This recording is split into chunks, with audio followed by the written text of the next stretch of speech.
Whoa, it's the Illusion reporting from somewhere on Spaceship Earth. I'm on the key bench. I like this bench because it's the key. Anyway, people were asking me what's in my library. What do I read? Well, that's an interesting story because when I was young, I was dyslexic, which means that I see everything backwards and scrambled. And the school system was trying to basically say I was like mentally handicapped and capped. And my mom went and fought the school system. Super stoked on my mom. Well, anyway, she got me this tutor, Betty Goss, and she got me the basics of reading. And then I also spent a summer with this dude, and I don't remember his name. I was a little kid, and it was in the 70s, so I think this guy was back from the Vietnam War, if I remember correctly. And I always remember that he had this Karmann Ghia, and he had driven it across the country, and on the top, he had painted what he had seen going across the country. And I remember that so vividly of the paintings. It was beautiful inside his car of what he had seen going across the country. He was like the first person I'd ever met that had driven across the country and like had his stories to tell. So anyway, the first book that I ever read from cover to cover was Catcher in the Rye by J.D. Salinger. That book alone changed my life. It was the first book I ever read, but it was also, you know, if you haven't read Catcher in the Rye, I can't even explain what a breakthrough book it is for a young man, because it's all about breaking free of the nonsense of the system. I look at it now as an adult and I'm like, a very interesting choice this guy had me read this book that summer with him. Very cool. I'm very fond of that memory, and I'm very stoked my mom fought the system.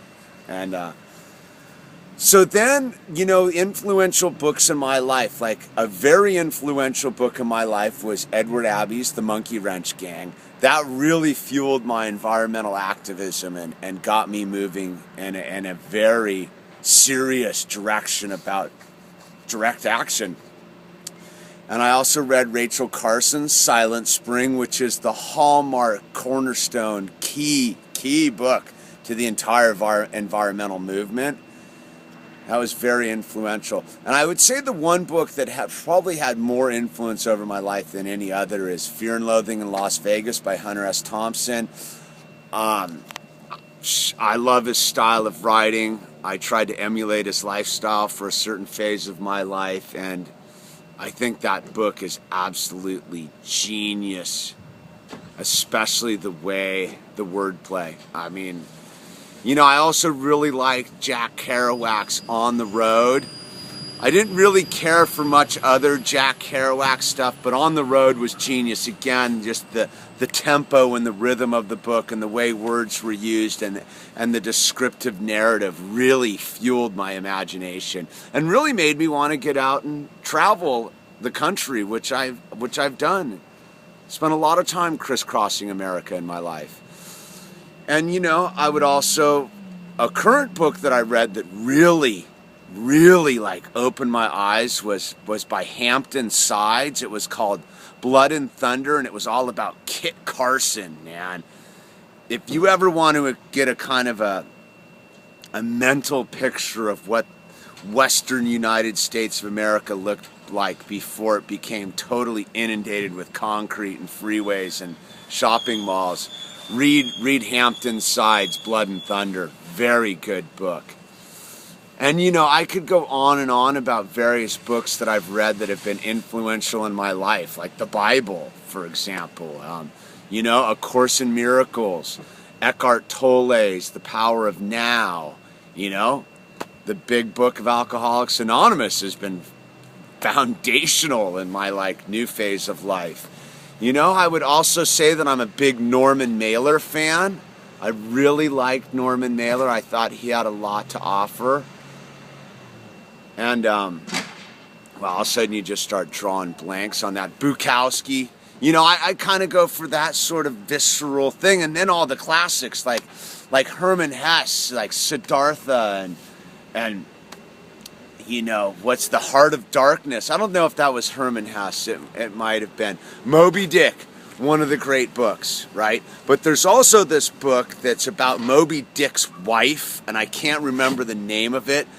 One of the better books I've read in the last 10 years, for sure. It was all about Moby Dick's wife. It was really good.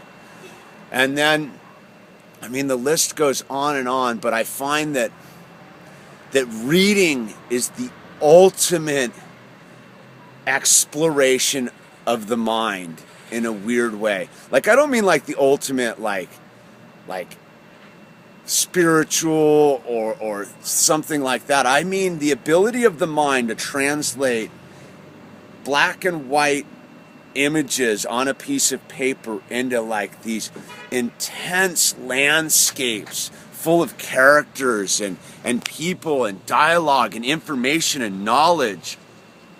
I also really like this book called Middlesex. It was about a transvestite or a transgender being who was Armenian, but it was like the 3 generations of them leaving the genocide of Turkey and their grandparents emigrating here and building their lives in America, and then this transsexual and their mission in their part of life. It was a very interesting book.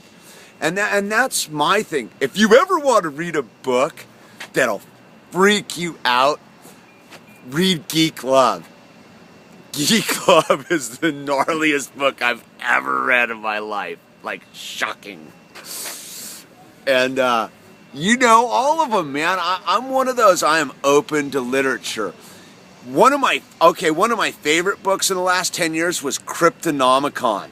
Go read Cryptonomicon, man. It's thick, dude, but there's some really interesting stuff in that book, especially if you're a truther-oriented person, man. Some wild threads are woven through that story.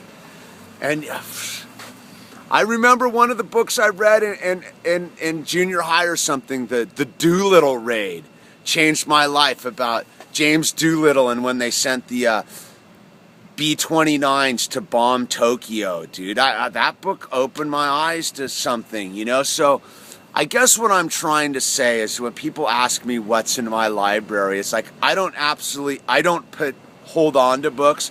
My whole theory about books is you read them and then give them back into the universe, man. Because if you're just reading a book and sticking it on a bookshelf, you're basically locking that book into a state of dormancy. And a book to me is supposed to live and breathe and go from hand to hand and go from a state of brand newness from the box to just this battered edition that people have read and ideas have expanded and thoughts have been created.